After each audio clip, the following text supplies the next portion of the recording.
प्रशासन व ग्रामविकास विभाग यांच्या वतीने महास्वच्छता अभियान राबविण्यात आले। जिल्हा प्रशासन, स्थानिक स्वराज्य संस्था आणि समाजसेवी संस्था असे तब्बल 2000 कर्मचारी व नागरिक झाडू घेऊन वेरूळच्या रस्त्यावर उतरले आणि संपूर्ण वेरूळ परिसर चकाचक स्वच्छ केला। श्री क्षेत्र घृष्णेश्वर मंदिर परिसर, येलगंगा नदी, मालोजीराव भोसले गडी परिसर, अरिहंत चौक, लेणी परिसर तसेच गावातील महत्त्वाची मैदाने आदी परिसरात स्वच्छता मोहीम राबविण्यात आली। स्वच्छता हीच ईश्वर सेवा असल्याचे प्रतिपादन जिल्हाधिकारी दिलीप स्वामी यांनी केले। तर स्वच्छता ही निरंतर बाब असून त्यात सातत्य राखणे गरजेचे असल्याचे वक्तव्य आमदार प्रशांत बंब यांनी यावेळी केले। जिल्हाधिकारी दिलीप स्वामी यांच्या पुढाकारातून आज वेरूळ येथे विशेष स्वच्छता अभियान राबवण्यात आले।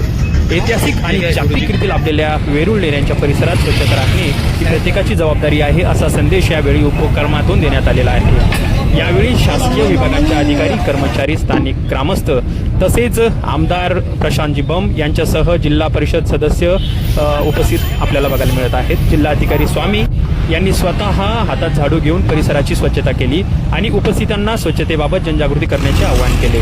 पर्यटन स्थळ स्वच्छ राहिले तरच देश विदेशातील पर्यटकांवर चांगला प्रभाव पडतो। वेरूळचे ऐतिहासिक महत्त्व लक्षात घेता आपण सर्वांनी स्वच्छतेची जबाबदारी स्वीकारली पाहिजे, असेही जिल्हाधिकारी यांनी व्यक्त केले। महाशिवरात्रीच्या या पर्वावर स्वच्छतेचा संदेश या परिसरातून देण्यात आलेला आहे। प्लास्टिक कचरा संकलन असेल, परिसर स्वच्छता असेल, जनजागृती फेरी काढण्यात आलेली आहे। या उपक्रमांमुळे स्थानिक नागरिकांमध्ये सकारात्मक वातावरण निर्माण झालेलं आहे। येणाऱ्या काळात नागरिकांनी स्वतः कचरा आणि स्वच्छतेचं महत्त्व पटवून दिलेलं आहे आणि अतिक्रमण मोठ्या प्रमाणामध्ये वाढलेलं आहे, तेही लवकरात लवकर काढण्यात येईल, असेही जिल्हाधिकारी दिलीप स्वामी यांनी सांगितलेलं आहे। नेमकं काय म्हणाले आहेत, त्यांनी काय संदेश दिले आहेत, बघूया व्हिडिओच्या माध्यमातून। आज महाशिवरात्री निमित्त जिल्हाधिकारी कार्यालयातर्फे स्वच्छता अभियानाचं महत्त्व पटवून देण्यात येत आलेलं आहे। आपल्यासोबत जिल्हाधिकारी स्वामी सर आहेत, त्यांच्याकडनं जाणून घेणार आहोत की ह्या स्वच्छता अभियानामागचा उद्देश काय आहे आणि वेरूळ हे ऐतिहासिक असं क्षेत्र आहे। आज आपण मालोजीराजे गडी यांच्या समाधी स्थळासमोर आहोत। काय सांगाल आजच्या स्वच्छता अभियानाबद्दल? 15 फेब्रुवारी रोजी महाशिवरात्री आहे, त्याची पूर्वतयारी करण्यासंदर्भात 3 दिवसापूर्वी जेव्हा बैठक घेतली तेव्हा लक्षात आलं की खूप अस्वच्छ झालेला आहे परिसर आणि 1-2 दिवसात ग्रामपंचायतच्या माध्यमातून हे होणार नव्हतं, म्हणून आम्ही सर्वांच्या सहकार्यानं स्वच्छ करावं या उद्देशानं एक स्वच्छता अभियान हाती घेतलं। त्यामध्ये 4 तालुक्यातले सर्व अधिकारी कर्मचारी आम्ही या ठिकाणी बोलवले। जवळजवळ 2000पेक्षा जास्त अधिकारी कर्मचारी आलेत, 6 NGO आलेत, काही स्थानिक लोक आहेत आणि सकाळी 8 पासून ही स्वच्छता मोहीम सुरू आहे। खूप मोठ्या प्रमाणामध्ये ट्रॉलीच्या ट्रॉली, ट्रॅक्टरच्या ट्रॅक्टर भरून कचरा सध्या बाहेर पडतो आहे आणि महाशिवरात्रीचं पर्व हे स्वच्छ परिसरामध्ये, पावन पवित्र परिसरामध्ये झालं पाहिजेत, याच्यासाठी ही अभियान आम्ही हाती घेतले आणि ते नक्की यशस्वी होत आहे। सर, सर्वात जास्त चर्चा ह्या समाधी स्थळांवरची होती आहे की अस्वच्छता आणि मोठ्या प्रमाणामध्ये सोशल मीडियामधनंही व्हिडिओ व्हायरल होत आहेत की समाधी स्थळ आणि कुठंतरी आज स्वच्छतेचं महत्त्व तुम्ही पटवून देत आहे। या शहाजीराजे भोसलेंच्या गडीवर तर आहे, पण इतर काही जे पुरातन वास्तू या ठिकाणी आहेत, काही गडी दुसरीकडे पण आहेत, काही डोम आहेत जे ऐतिहासिक आहेत, त्याच्या परिसरामध्ये पण लोक घाण करून टाक म्हणून काही सोशल मीडियावर बातम्या अधूनमधून येत असतात। परंतु इथं प्रामुख्यानं स्वच्छतेची निरंतर जी सवय असायला पाहिजे ते या ठिकाणी दिसत नाही आहे। बऱ्याच ठिकाणी डस्टबिन आहेत पण त्याचा वापर करत नाहीत, डस्ट ट्रॉली ठेवल्यात पण त्याचा वापर करत नाहीत आणि सरसकट सगळं रस्त्यावर जर तुम्ही आता बघितलं तर जवळजवळ मी आता 1 तासामध्ये 6 ट्रॅक्टर भरून प्लॅस्टिकचाच कचरा निघालेला आहे। म्हणजे इतकं बेजबाबदारपणे लोकसुद्धा वागतात आणि मग सर्वस्वी प्रशासनाला किंवा मंदिर प्रशासनाला दोष देऊन चालत नाही। गावकऱ्यांनी, येणाऱ्या भाविक भक्तांनी पण स्वच्छतेची काळजी घेतली पाहिजेत। फक्त स्वच्छ भारतच्या घोषणा देऊन चालत नाही, तर प्रत्येक व्यक्तीने स्वच्छतेची काळजी घेतली पाहिजेत। आज हे अभियान घेण्यामागचं कारणच ते आहे की लोकाला जी जाणीव करून द्यायची आहे, जनजागरण करायचं आहे आणि जे ऐतिहासिक आता ह्या गडीवर आपण थांबलो आहे, ह्या गडीचं एक दिवशी मी या ठिकाणी होतो, पूर्ण एक अतिशय स्वच्छ आणि सुंदर परिसर होता। 8 महिना 9 महिन्यामध्ये पूर्ण खराब होऊन गेलेला आहे। तर परत याच्या नव्यानं आम्हाला सुरुवात करावं लागणार आहे आणि त्याच्यासाठी काही जबाबदार संस्था, काही जबाबदार लोकांवर जबाबदारी द्यावी लागणार आहे।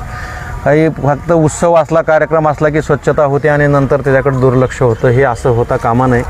कारण पूर्ण देशभरातून लोक या ठिकाणी येतात आणि मग त्यांना जर असं अस्वच्छ दिसलं तर त्यांच्या मनामध्ये एक नकारात्मक भावना या शहराची, या मंदिराची होते आणि ज्योतिर्लिंगाचं पवित्र ठिकाण असल्यावर तर त्यामुळं आम्ही आता जो 210 कोटीचा आराखड्याचं मागच्या 1.5 वर्षापासून मी सातत्यानं पाठपुरावा करतोय, त्याचं काम करतोय। 50% काम झालेलं आहे, कुंभमेळ्यापर्यंत ते काम पूर्ण करायचं आहे आणि एक आदर्श गाव होईल यासाठी माझी धडपड चालू आहे. सर, मागच्या 18 मार्चला सांस्कृतिक मंडळ आपल्यासोबत होतं, महाराष्ट्र शासन आलेलं. ज्या तुम्ही कार्यक्रमाचा आता उल्लेख केला त्या कार्यक्रमाचा म्हणजे खूप मोठ्या उत्साहात महाराष्ट्र शासन आणि सांस्कृतिक मंडळातर्फे आयोजित केलं होतं. तोच कार्यक्रम ह्यावर्षी होईल का? निश्चितपणे होईल, कारण आम्ही वेरूळ अजंठा महोत्सवसुद्धा आम्ही यावर्षी मार्चमध्ये घ्यायचं चाललेलं आहे. आणि या ठिकाणी तुम्हाला आठवत असेल, आपण 30 देशाचे राजदूत आले होते, त्यांचासुद्धा एक सांस्कृतिक कार्यक्रम आपण लेण्याच्या समोर आपण घेतलेला होता. आता या गडीच्या माध्यमातून या जयंती महोत्सवाच्या निमित्तानं सुद्धा शहाजीराजांचं कार्य लोकांपर्यंत पोहोचलं पाहिजे, त्याच्यानंतर शिवाजी महाराजांचं कार्य पोहोचलं पाहिजे, शंभू महाराजांचं कार्य पोहोचलं पाहिजे आणि नवीन पिढीच्या मनामध्ये या सगळ्या गोष्टीचा एक आदर निर्माण झाला पाहिजे, जेणेकरून पुन्हा हे स्वच्छतेसारख्या छोट्या छोट्या गोष्टीमध्ये सुद्धा प्रशासनाला लक्ष घालण्याची गरज पडणार नाही आणि लोक स्वतःहूनच युवा पिढी पुढे येईल त्यासाठी सुद्धा आमचे प्रयत्न चालू आहेत. सर, आता तुम्ही स्वतः प्रशासक, एक जिल्हाधिकारी रस्त्यावर उतरून स्वच्छता अभियान करतोय, परंतु नागरिकांमध्ये जनजागृती होत नाहीये, याकडे कसं तुम्ही नागरिकांना? नाही, त्यासाठीच आम्ही आता ग्रामपंचायतला सुद्धा आम्ही विश्वासात घेतलेलं आहे. ग्रामपंचायतच्या माध्यमातून सुद्धा खूप काम करणं गरजेचं आहे, कारण हे अभियान रोज होणं शक्य नाही आहे आणि जिल्हाधिकारी दररोज येऊन असं पाहणं पण शक्य होणार नाही. पण स्थानिक पातळीवर जे प्रशासन आहे, मग मंदिर प्रशासन असेल किंवा ग्रामपंचायत प्रशासन असेल, यांनी जाणीवपूर्वक प्रयत्न केल्याशिवाय, आता मी जवळजवळ 2 किलोमीटर पायी फिरून आलो आहे सकाळपासून गावात, अतिशय अस्वच्छता आजूबाजूला आहे. हॉटेल व्यावसायिक ते नियम पाळत नाही आहेत, कुठेही कचरा टाकतायत आणि हे सगळं बंद झालं तर 50-60% स्वच्छता तर अशीच होणार आहे. मग राहिली मग येणाऱ्या जाणाऱ्या भाविकाकडून होणारी कचरा, ते रेग्युलर स्टाफ आमचा तो कचरा जमा करेल आणि त्याची विल्हेवाट लावली तर शहर स्वच्छ होईल. सर, सुकनाच्या धर्तीवर येळगंगाचा जो प्रोजेक्ट आहे तो होईल का? कारण की येळगंगा नदीचाही खूप मोठ्या प्रमाणात आता बघतो आपण, ही जी नदी आहे त्या नदीची दुर्गंधी आणि त्याचं नियोजन अद्याप केलेलं नाही आहे, परंतु आता ते करावं लागणार आहे.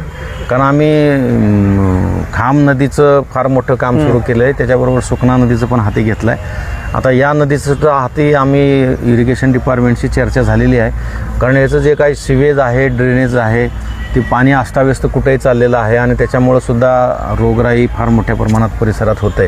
त्यामुळे या नळगंगेचं सुद्धा व्यवस्थितरित्या व्यवस्थापन करण्यासंदर्भात डिपार्टमेंटशी प्राथमिक चर्चा झाली आहे, त्याला अंतिम स्वरूप देणं बाकी आहे, ते पुढच्या महिन्यामध्ये आम्ही देऊ. सर, अतिक्रमणाचा विषय खूप गंभीर होता, त्याकडे कसं? ते आता आमचं पूर्ण स्थानिक स्वराज्य संस्थेच्या निवडणुका होत्या म्हणून अतिक्रमण काढण्याचं काम आम्ही थांबवलेलं होतं. आता आपला हा 210 कोटीचा जो प्रोजेक्ट आहे, जो अगोदर 156 कोटीचा होता, त्याचं काम आता 50% झालं आहे. आम्ही त्यातल्या ते दुकानं जे आहेत ते प्रायोरिटीवर बांधकाम पूर्ण करायला सांगितलं आहे. ते पूर्ण झाल्याबरोबर हे अतिक्रमणातले जे दुकानं आहेत ते तिकडे शिफ्ट केले जातील आणि अतिक्रमण काढून त्या ठिकाणी आम्ही लँडस्केपिंगचं काम सुरू करणार. जनतेला काय सांगाल आता स्वच्छता अभियानावर आणि महाशिवरात्री? नाही, महाशिवरात्रीच्या सर्वांना मी शुभेच्छा देतो, पण शुभेच्छा देत असताना स्वच्छतेच्या संदर्भामध्ये सुद्धा मी आवाहन करतो की स्वच्छता ही निरंतर प्रक्रिया आहे. प्रत्येक नागरिकाने आपल्या ज्योतिर्लिंगाच्या मंदिराची, परिसराची, शहराची स्वच्छता ही आपली प्रत्येकाची नैतिक जबाबदारी आहे. त्यामुळे त्या दृष्टिकोनातून सर्वांनी काम करावं. फक्त मंदिरात जाऊन दर्शन घेतलं तरच पूजा अर्चा होते असं नाही आहे. स्वच्छतेच्या माध्यमातून सेवा केली तर ते सुद्धा देवाची भक्ती होती. हा संदेश आम्ही या कार्यक्रमाच्या माध्यमातून देतो आहोत. आजच्या या स्वच्छता अभियानाबद्दल काय सांगाल महाशिवरात्री निमित्त? बघा, आपल्याकडे सवयी झालेल्या आहेत की आपला कचरा जो असतो आपण फार रस्त्यावर फेकून देतो.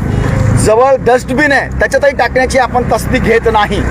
जवळ डम्पिंग ग्राउंड आहे. ह्या सगळ्या दुकानदारांना मी सक्त वॉर्निंग दिली आहे आता की जर तुम्ही हा कचरा जाऊन डम्पिंग ग्राउंडमध्ये टाकला नाही तर त्यांच्या दुकानात नाईलाजाने आम्हाला 1000 रुपये दंड, 5000 रुपये दंड आणि तिसऱ्या वेळेला त्यांच्या दुकानं बंद कराव्या लागतील. भक्तगणांना पण विनंती आम्ही केलेली आहे की स्वतःचा कचरा एक तर छोटासा असतो तो बरोबर न्यावा किंवा डस्टबिन आसपास जिथे असेल दुकानदारांच्या तिथे त्यांनी नेऊन तो टाकावा.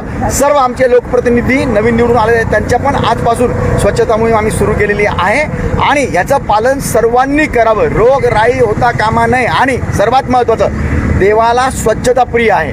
देवाला स्वच्छता असताना तुम्ही जर तिथं घाण करून गेले तर ते तुमचं दर्शन लागू होणार नाही. म्हणून माझी विनंती आहे, मन स्वच्छ असलं पाहिजे, स्वच्छ एरिया असला पाहिजे आणि तशी त्यांनी भक्ती केली पाहिजे, ध्यान केली पाहिजे. ऐतिहासिक समाधी स्थळावर पण मोठ्या प्रमाणामध्ये कचरा आणि अतिक्रमण वाढलेलं आहे, त्यावर काय कारवाई होणार? अतिक्रमण मी काढणार आहे. त्यांना मी विनंती करतोय, हे सगळे दुकानदार जे आहेत त्यांना